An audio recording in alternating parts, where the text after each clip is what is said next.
really very highly stressed. And it was partly to do with a pretty rubbish summer that I'd had looking after my son, and also to do with the work that I was doing specifically for the people that I was working for. So after that time, I actually resigned from my job. Have you ever been in a situation where you've made this massive decision and then you think, oh, I've done the right thing? Okay. But it was almost pushed upon me that I realised that my health was suffering so badly because of the situation that I was in. And a week later, I went to a meeting. So it was probably just a bit like this, actually. There were a few more people at this meeting, and it was in a hotel, but it was in Stamford. And instead of this, it was a wood-panelled room. So wood panelling, I don't know if you've ever been into the Lady Anne's or what's now called the William Cecil in Stamford. Wood panelling all the way around the outside. It was a bit dark. But like you, I came in and I crept into the back row. Nobody will notice me, but just come in the back row. Yeah. And at the front was a PowerPoint presentation just like this, and there was a lady just like me standing at the front, except she was very petite, with very short, dark hair and a little elfin face. You know, one of those women that can carry off really short hair. Her name was Sarah Salmon. And I'd been invited to this meeting by my friend, Kim. Raise your hand if you've got a really great friend who looks after you. Yeah, somebody who really cares for you. Yeah, okay. Or some people haven't. Some people are Billy No-Main. I'm sure you have. Now, my friend Kim had seen my health deteriorate over 2 years previously. And she'd been inviting me for 2 years, every month, to come to a health talk. And for 2 years, I'd found an excuse not to go. Ever done that? But this particular evening, a week after I'd resigned from my job, I was really beginning to think, well, what am I going to do with the rest of my life? And I ended up at the back of the room. Now, the talk was around health, and particularly around gut health. And there were 2 things that evening that Sarah talked about that rang true with me. She said lots that evening, but there were 2 things that rang out to me. One of them was she talked about something called type B malnutrition. Now, I'd heard of malnutrition. Have you heard of malnutrition? Okay. So malnutrition, we think of, you know, starving people in Africa. But I'd never heard of type B malnutrition. And she explained that it's when, in the Western world, we are overfed but undernourished. So we've got access to lots of food, and particularly lots of processed food, but that food is nutrient depleted. For a number of reasons. One is because it's over-processed, a lot of it. So even something like a bagged salad, for example, which you might think is healthy, has been washed in a 20% chlorine solution. So there's no nutrient content in it at all. It looks all right, doesn't it? But there's no nutrient content in it at all. It may be because we are overworking the land, she explained. And also because we're putting herbicides and pesticides in our food. And she also talks about the fact that if you suffer with stress, that you are less likely to absorb the nutrients from what food you are managing to eat. So this rang true with me. The second thing she said, and if you have any problems with your gut at all, so whether or not you have Crohn's disease or irritable bowel syndrome, you are even less likely to be able to absorb the nutrients from your food, and you are going to be very prone to disease, lower immunity, and even to life-threatening disorders. This is what she said. Now, I might have started at the back of the room, but after that point, at the end of the talk, I was right in her face, right up in front of her. Sarah, just spare me a minute. Do you think I could talk to you about my son? You see, he was diagnosed with this life-threatening condition in the summer, and I didn't really understand what was going on. But do you think that he got this disease because when he was 11, he was diagnosed with irritable bowel syndrome? Well, yes, Jim, I totally think it's the ring, because you see, your son's not had very good nutrition at all, and this disease is normally seen in the very elderly or the very young. So they wouldn't have been looking for it in your 20-year-old fit rugby playing son. Okay, Sarah, so what do I do about it? Well, you talk to the people in this room who I needed to talk to. Kim was one of them. Kim's had 25 years of working with nutrition and proper nutrition to help people just like your boy to make him feel better. So you need to ask them, Kim and Sarah and other people in the room, if they'll put together a protocol for your son. So that's what I did. And within 3 weeks, my son was a different boy. All of these years he'd been suffering with irritable bowel syndrome that had affected his whole school life, his university life. All of a sudden, not only was he better, but he felt in control. Because that's very often what's lacking, isn't it? It's when we're ill or if we've got something wrong with us, it's the fear of it coming out of control. So he was now in control. Now he did have me to help him, and I'll just tell you one funny story. The next summer, he went to Thailand with his friend George, and they went for a month. And he came to me, Mum, he said, oh, I need you to put me together some things so that I don't get poorly in Thailand. Because, you know, Delhi belly or whatever it's called, he was going to be much more susceptible to it. So we put him together some things like probiotics and some aloe vera juice and some silver shield, which helps with antifungal things. And off he went. And he said to me, Mum, I must be the only 21-year-old that's taking drugs into Thailand. Very funny.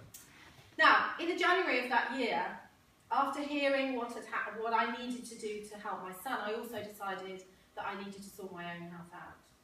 Because by then, you see, I was beginning to come out of the depression because I'd given up my job, but I was still 2 stone overweight. And my family were beginning to notice that I was feeling a bit better because I started singing around the house again. Have you ever been in a situation where things have got so bad so slowly that it's only when you come out of the situation and look back that you think, oh, been in a situation like that? And that was happening to my family as well. They hadn't really noticed until I began to be better that actually I was unwell because Mum was singing around the house again. My husband's wife was actually being the wife that he remembered. And one of the key things I did was I went to a healthy eating group, a 6-week healthy eating group, which taught me how to balance my body, to put good nutrition into it so that I could become healthy again. And then over the next year and a half, my life completely changed. I trained to be a Pilates teacher, I think as Rachel told you. And I started to help my clients with their nutrition as well. And people coming up to me saying, Jill, you look fantastic. What have you been doing? That looks amazing. How come you're 82 and you look 25? Lots of people, I was getting all of these wonderful comments, which was great. But I realised that actually I could do something to help those people.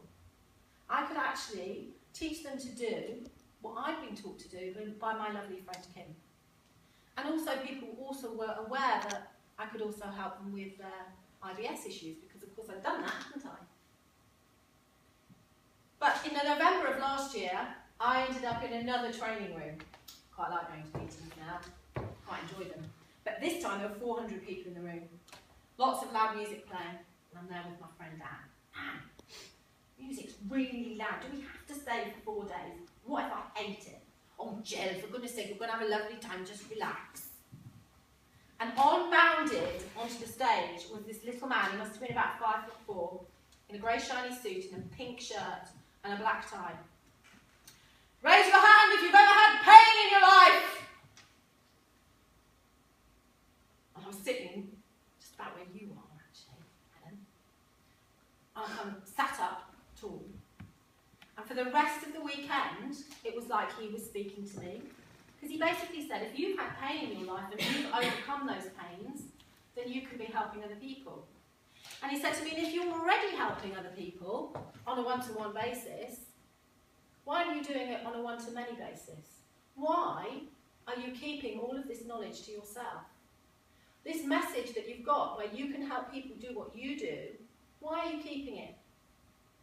And he said to me, he didn't actually say it to me, but it felt like he said it to me, why are you trying so hard to fit in when you were born to stand out? Now, actually, we all try and fit in, don't we? But we were also all born to stand out. And that was the time at which I thought, okay, I really need to get really good at helping other people in larger groups and doing talks like this, which is why I'm here today. what I want to do today is just to share with you a little bit about my story. So this was me on the 25th of December. So this was a month or so after I'd given up my job. So that's me on Christmas Day, actually. And a lot of people say to me, can't you find a worse picture of that? You look all right. But actually, I don't think I look all right, because I know what was going on in my head. Because actually, health is not just about the physical being, is it? It's about how you feel too. And I know how I felt on this day. So what I did is I joined the healthy eating group in the January, and this was the 24th of February, which was actually my son's 21st birthday. And this is us. There's my handsome boy. He looks better too, doesn't he? I know you didn't see him before. And that was me, and I was 20 pounds lighter and 22 inches down. And that was in about 6 weeks, something like that. It was pretty quick. Because I learned how, for the first time, rather than yo-yo dieting, relying on denying myself food, which we've all done, I learned how I could feed my body so that my body would effectively rebalance itself. Because a body that's in balance will not be overweight. A body that's in balance will not have arthritis. It won't have diabetes. It won't even have cancer. So if you can get your body to optimum health, it means that you're going to live this really healthy, happy life for the future. And actually, you might even be able to help some other people do the same thing. Okay, so what we're here to talk about tonight is 5 different things that you need to crack in order for you to get on top of this lovely optimum lifestyle. Okay? So, the first thing, who has cravings? Raise your hand if you have cravings, please. Nice and high, let me see. Yeah, pretty much all of us have cravings. So those cravings might be sweet things. Shout out some of the cravings that you have, ladies. We're all friends here together. So who craves crisps? Chocolate, crisps, pizza. Yeah. Sorry? Pizza. Pizza. Biscuit. Biscuits. Salt. You crave salt as well, don't you? Yes, we all have cravings. Now, cravings are an interesting thing because actually cravings are indicative of a body that is looking for nutrients. And it may be that the nutrient that you're craving, actually, is not even in the thing that you're craving. Or it may be, for example, this lovely lady here said she craves crisps. That's any carbohydrates, really. Any carbs. So, especially without sugar, well savoury. without, savoury, because I'm diabetic, so. Yes, so you can't crave sugar. No. It's not fair. So essentially, very often people, for example, if you don't mind me using your example, people will crave crisps thinking that it's the salt that they want. My husband does this, he used to. But actually, it's the essential fatty acids that are missing in your diet. So there are various things that you'll learn on how to control your cravings. Because you see, if you never control your cravings, you're always going to be the person that is out of control. And remember, we talked about control as an issue. Being in control of your own body is such an important part of living this healthy lifestyle. And basically, what we do, and what I teach you to do, is to learn why dieting doesn't work. So just raise your hand for me if you've been on a diet. Yeah. Jill doesn't, because Jill's beautiful and slim. Okay, so raise your hand if you've been on more than one diet. More than 3. I've tried every diet. I've tried shout out some diets that you've been on. The grapefruit diet, the cabbage diet. 5-2. The 5-2. What else have we tried?